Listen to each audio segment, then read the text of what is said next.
Ku berharap kepadamu, Kau perlindungan dan kekuatanku. Ku berdoa kepadamu, Kau tanduk keselamatanku. Kaulah Tuhanku, Kaulah Rajaku, Kaulah benteng dan perisaiku. Hatiku rindu menyenangkanmu, ku sembah sujud kepadamu. Tahun 2014, tahun dibukanya pintu-pintu mujizat. Yang membuka itu adalah Tuhan Yesus. Tuhan Yesus yang memegang kunci Daud. Kalau Dia membuka, tidak ada seorang pun yang bisa menutup. Tetapi kalau Dia menutup, tidak seorang pun yang bisa membuka. Karena itu, kalau saudara menghendaki pintu-pintu yang tertutup di depan saudara dibuka oleh Tuhan Yesus, tidak ada jalan lain. Kita hanya berharap kepada Tuhan Yesus. Kita mengandalkan Tuhan Yesus. Dan kita percaya kepada Tuhan Yesus. Ciri daripada orang yang berharap kepada Tuhan. Yang pertama, dia taat kepada firman Tuhan. Karena itu, saya mau katakan pada saudara, saudara tiap hari harus membaca Alkitab. Baca tiap hari. Dan yang kedua, tidak sombong. Orang yang berharap kepada Tuhan itu tidak sombong. Ingat, Allah menentang orang congkak, tapi Dia mengasihani orang yang rendah hati.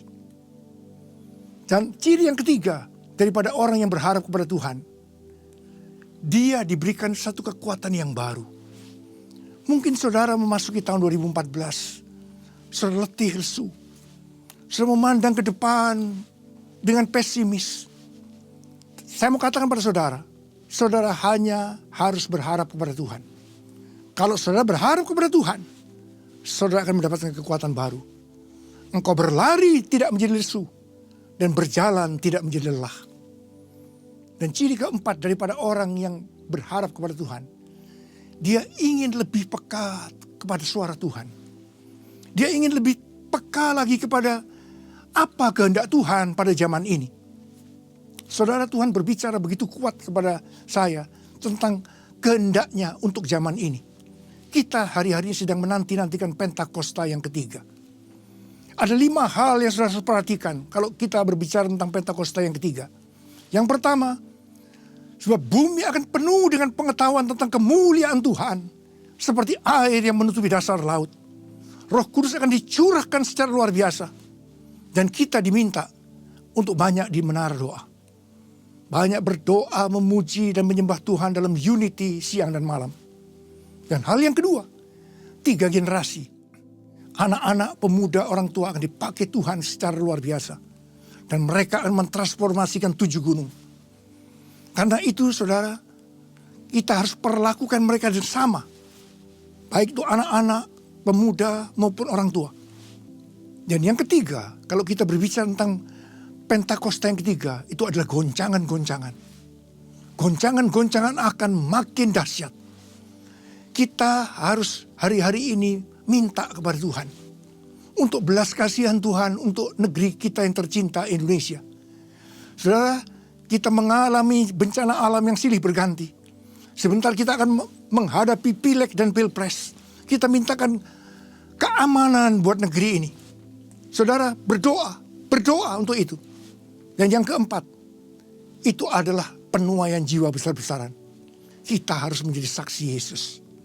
Dan hal yang kelima, kalau kita berbicara tentang Pentakosta yang ketiga, itu adalah kedatangan Tuhan Yesus yang sudah sangat-sangat dekat. Saudara, pastikan bahwa saudara masuk melalui pintu yang sesak. Dan Tuhan Yesus berkata, yang masuk melalui pintu yang sesak itu hanya sedikit. Hanya sedikit. Dan biarlah saudara termasuk yang sedikit itu. Pastikan saudara menjadi Kristen, orang yang lahir baru. Kristen lahir baru. Dan pastikan saudara menjadi Kristen lahir baru yang seperti anak kecil di hadapan Tuhan. Saya berdoa, setiap saudara yang mendengarkan firman ini masuk surga. Dan selama kita masih ada dalam dunia ini, kita diberkati oleh Tuhan berlimpah-limpah. Saya mau berdoa buat saudara. Mari angkat tangan saudara. Tuhan, hamba-Mu sudah menyampaikan isi hatimu, kehendak-Mu untuk zaman ini. Anak-anak-Mu menangkap Tuhan. Tuhan, kami percaya kami akan bersiap-siap. Kedatangan-Mu untuk kali yang kedua sudah di ambang pintu. Tuhan, terima kasih. Kami menjadi anak Tuhan yang sungguh-sungguh dengan Tuhan. Bapa, hamba berdoa buat anak-anak-Mu. Terima kesembuhan. Terima mujizat. Pintu-pintu yang tertutup selama ini dibuka dalam nama Yesus. Amin.